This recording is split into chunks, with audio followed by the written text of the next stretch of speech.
Bismillahirrahmanirrahim. Assalamualaikum warahmatullahi wabarakatuh. Selamat pagi murid-muridku yang di rumah ataupun yang sudah datang di pondok. Saya ucapkan selamat pagi dan semoga Allah tetap paring kesehatan untuk kita semua. Amin. Oke, langsung saja kita belajar tentang fiksi dan non-fiksi.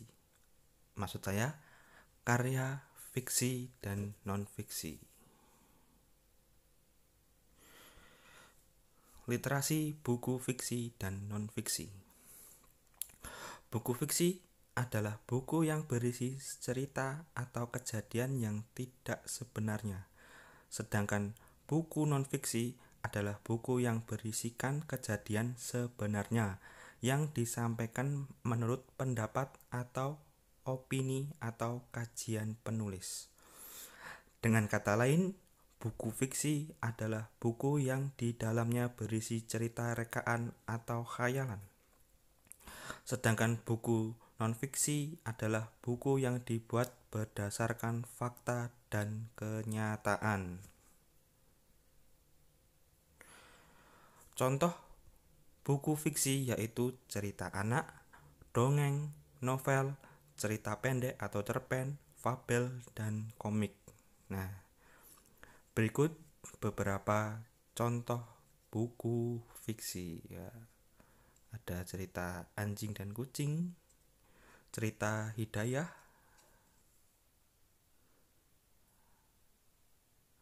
ya ada komik BTS, ada novel Milea, dan ada komik detektif Conan.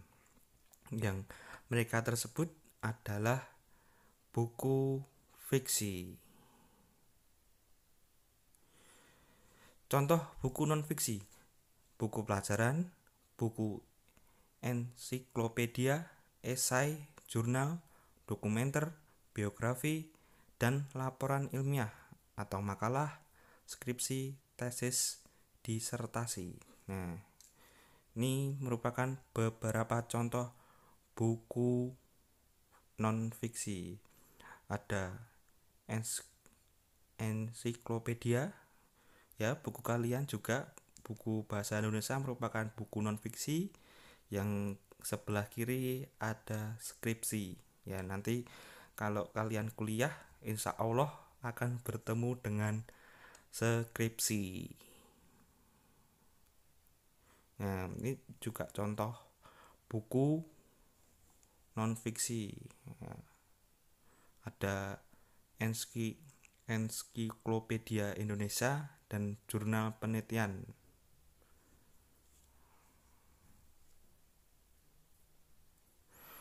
Unsur-unsur buku fiksi dan non-fiksi. Unsur-unsur buku fiksi meliputi bagian cover buku, rincian subbab buku, judul subbab, tokoh dan penokohan, tema cerita, bahasa yang digunakan, yang terakhir penyajian alur cerita. Sedangkan unsur-unsur buku non-fiksi meliputi bagian cover buku, rincian subbab buku, judul subbab, isi buku, cara menyajikan isi buku, bahasa yang digunakan, sistematika penulisan. Langkah-langkah menyusun tanggapan terhadap buku yang dibaca. Bisa dibuka pada buku kalian.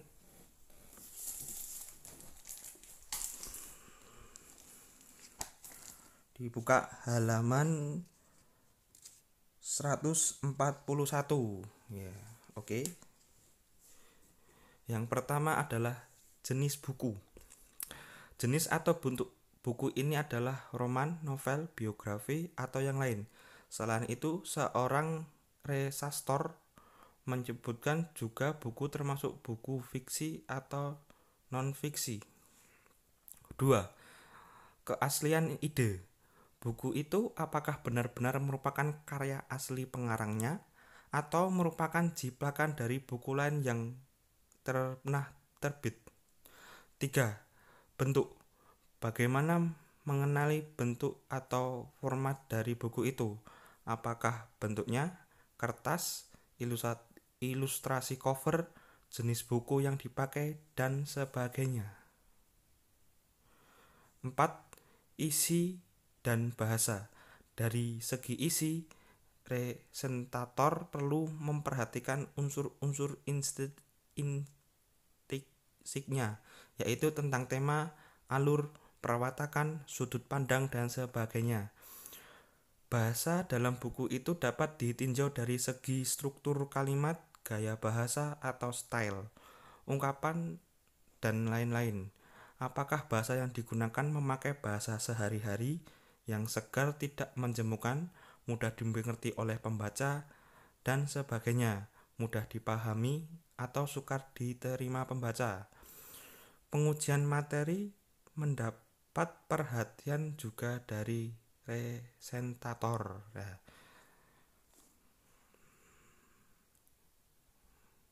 5. Simpulan.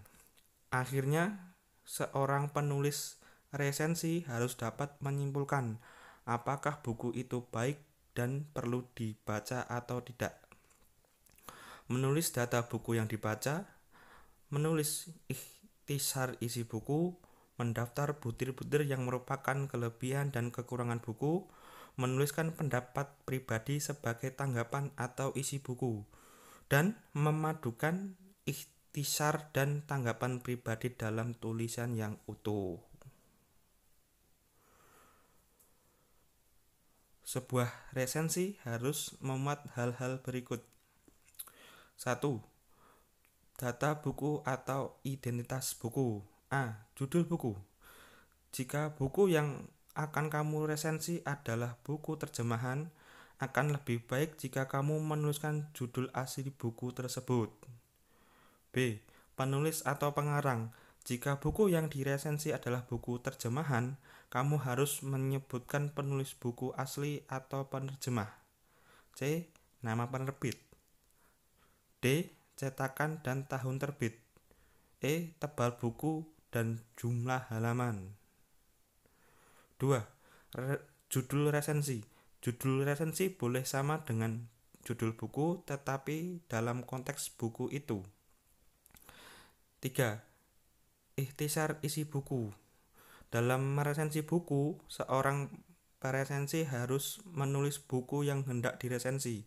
Ikhtisar adalah bentuk singkatan dari suatu karangan atau rangkuman. Ikhtisar merupakan bentuk singkat karangan yang tidak mempertahankan urutan karangan atau buku asli. Sedangkan ringkasan harus sesuai dengan urutan karangan atau buku aslinya. Adapun hal-hal yang harus diperhatikan dalam membuat ikhtisar isi buku adalah sebagai berikut. A. Membaca naskah atau buku asli. Penulis ikhtisar harus membaca buku asli secara keseluruhan untuk mengetahui gambaran umum, maksud, dan sudut pandang pengarang. B. Mencatat gagasan pokok dan isi pokok setiap bab. C. Membuat reproduksi atau menulis kembali gagasan yang dianggap penting dalam karangan singkat yang mempunyai satu kesatuan yang padu. 4. Kelebihan dan kekurangan buku. Penulis resensi harus memberikan penilaian mengenai kelebihan dan kelemahan buku yang disertai dengan ulasan yang objektif. 5. Kesimpulan. Penulis resensi harus mengemukakan apa yang diperolehnya dari buku yang diresensi dan imbauan kepada pembaca. Jangan lupa cantumkan nama kamu selaku peresensi, ya. Peresensi itu merupakan ketika kamu ingin menulis isi dari suatu buku. Jadi ada orang yang pekerjaannya itu mengulis suatu buku dari segi isi, tujuan buku itu, dan kelebihan dan kekurangan dari suatu buku. Berikut contoh resensi buku. Nah, berikut ada novel Laskar Pelangi. Nah, novel Laskar Pelangi merupakan contoh buku apa? Buku non-fiksi atau buku fiksi? Oke, langsung saja contoh resensi buku dari Laskar Pelangi. Nah, yang pertama harus menentukan judul. Judul buku tadi merupakan judulnya apa? Ya, Laskar Pelangi. Yang kedua harus mencari nama penulis buku itu. Nah, biasanya nama penulis buku ada di halaman belakang. Nama penulis buku Laskar Pelangi atau novel Laskar Pelangi adalah Andrea Hirata. Tebal buku.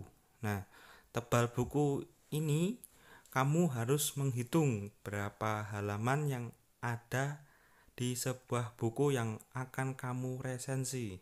Nah, dari novel Laskar Pelangi ada 529 halaman. Yang keempat adalah penerbit. Penerbit biasanya ada di halaman paling awal, di bagian akhir, atau di halaman pertama pada kertas buku. Ya, atau juga terdapat di belakang buku. Penerbitnya adalah Bentang Pustaka Yogyakarta. Yang terakhir adalah tahun terbit. Tahun terbit merupakan tahun di mana buku itu dicetak atau dipasarkan.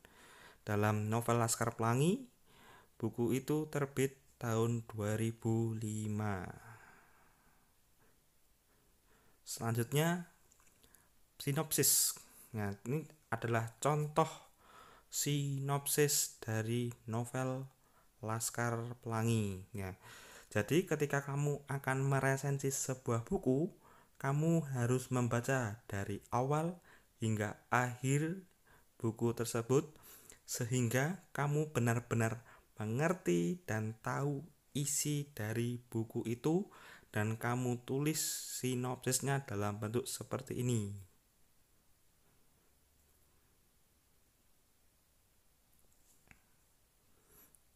Yang terakhir, kelebihan dan kekurangan. Nah, ini contoh kelebihan dan kekurangan dari buku Laskar Pelangi. Nah, setelah kamu menulis sinopsis, kamu akan menemukan kelebihan dan kekurangan.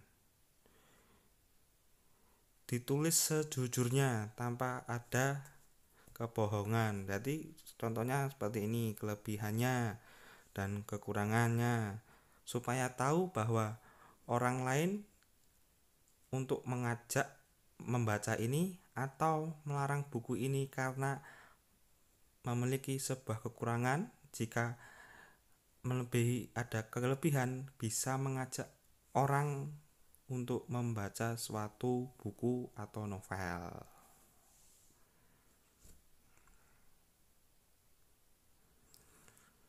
Oke, mungkin cukup sekian pertemuan pada kali ini. Bapak ucapkan alhamdulillah jazakumullahu khairah. Semoga Allah paring barokah. Mungkin Bapak punya salah, Bapak mohon maaf yang sebesar-besarnya. Akhirul kalam. Wassalamualaikum warahmatullahi wabarakatuh.